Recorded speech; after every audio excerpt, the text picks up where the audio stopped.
आज हम बात करेंगे डीएनए रिप्लिकेशन या डीएनए डुप्लीकेशन के बारे में। जब जो है पूर्व में उपस्थित जो डीएनए होता है, इससे नए डीएनए का निर्माण की जो प्रक्रिया होती है, इसे हम डीएनए रिप्लिकेशन या डीएनए डुप्लीकेशन कहते हैं। ठीक है, जो ये पहले वाला डीएनए है, इसके जैसे नए डीएनए खंडों का जो निर्माण हो रहा है, इसे हम डीएनए रिप्लिकेशन या डीएनए डुप्लीकेशन कहते हैं। इसके लिए जो डीएनए के हेलिकल हैं, सर्वप्रथम इनको खुलना होता है। ठीक है, जो ये डीएनए के हेलिकल थे, इनको अब जो ये आपस में लिपटे हुए थे, इनको पहले खुलना होता है। हेलिकल हैं, ये सबसे पहले अलग होते हैं। 5s वाला जो हेलिकल है और जो 3s वाला हेलिकल है, ये दोनों एक दूसरे से अलग होके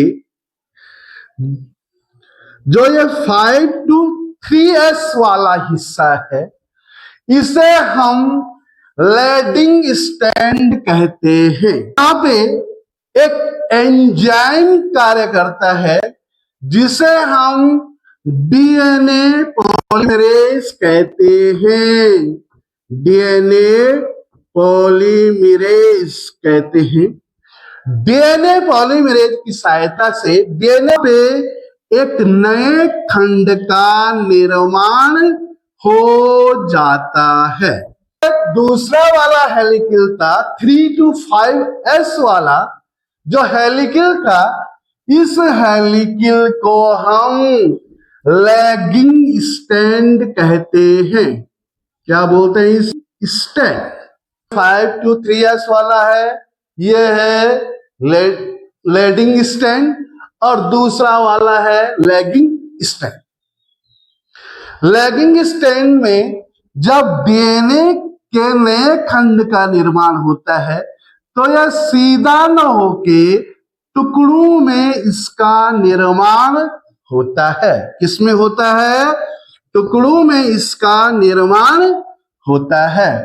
यहाँ जो ये दोनों हेलिकल आपस में जुड़ रखे हैं, ये, और यहाँ पे हम देख रहे हैं कि जो लैगिंग स्टैंड है, इसमें नए डीएनए के अलग अलग टुकड़े बन रहे हैं। इन टुकड़ों को हम जो है ओकाज़ाकी सेगमेंट कहते हैं। इनको हम क्या बोलते हैं? ओकाज़ाकी सेगमेंट इसको कहते हैं। जब ये जो है अलग अलग खंड नहीं बनते हैं, तो इनको पुनः जो है डीएनए लाइगेज नामक एंजाइम, कौन सा एंजाइम? इस नामक जो एंजाइम होता है, यह इन खंडों को जोड़ने का कार्य करता है। जब ये जो है डीएनए लाइगेज से ये खंड जुड़े, तो हमें जो है दो नए डीएनए क्या हुए हैं? प्राप्त हो गए हैं। तो आपको ध्यान ये देना है, डीएनए का जो है, जो पूर्व का डीएनए है, ये पहले इसकी कुंडली आपस में खुलती है। आपस में खुलने पर जो 5 to 3s वाला जो हिस्सा है, इसे हम लैडिंग स्टैंड कह रहे हैं।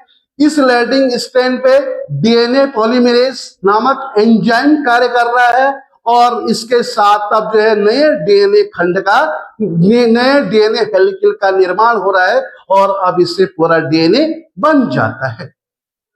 लेकिन जो दूसरा वाला जो हेलिकल था 3 to 5s वाला, जिसे हम लैगिंग स्टैंड कह रहे हैं, इससे जो नए डीएनए खंड का निर्माण हो रहा है, वो टुकड़ों में होता है। इन टुकड़ों को हम ओकाज़ाकी सेगमेंट कहते हैं। जो ये ओकाजाकी सेगमेंट है, ये डीएनए लाइगेज नामक एंजाइम से जो है आपस में जुड़ जाते हैं और अब पूरे नए डीएनए का निर्माण हो जाता है। तो इसके अलावा जो डीएनए रेप्लिकेशन है, ये मुख्य रूप से 3 विधियों से होता है। नंबर 1 संरक्षित कंजर्वेटिव,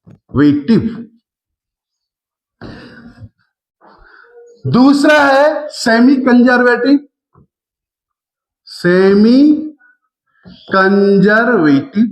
और तीसरा है डिस्पर्सिव।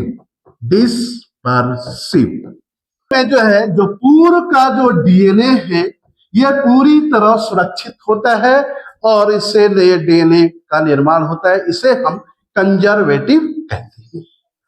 दूसरा जो है, जो सेमी कंजर्वेटिव है, इसमें जब जो है पूर्व का डीएनए सिर्फ आधा ही सुरक्षित होता है, तो इसे हम सेमी कंजर्वेटिव कहते हैं।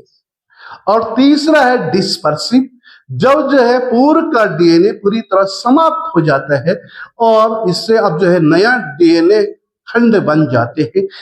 तो बार बार जो है नीट में ऐसे क्वेश्चन पूछे जाते हैं और आपको ये ध्यान देना है, डीएनए रेप्लिकेशन या डुप्लीकेशन को सबसे पहले किसने दिखाया था? तो आर्थर कॉनबर्ग ने 1959 में इसको दिखाया था। इसके लिए इन्हें नोबेल प्राइज भी मिला था। तो जो है आज के लिए इतना बहुत है।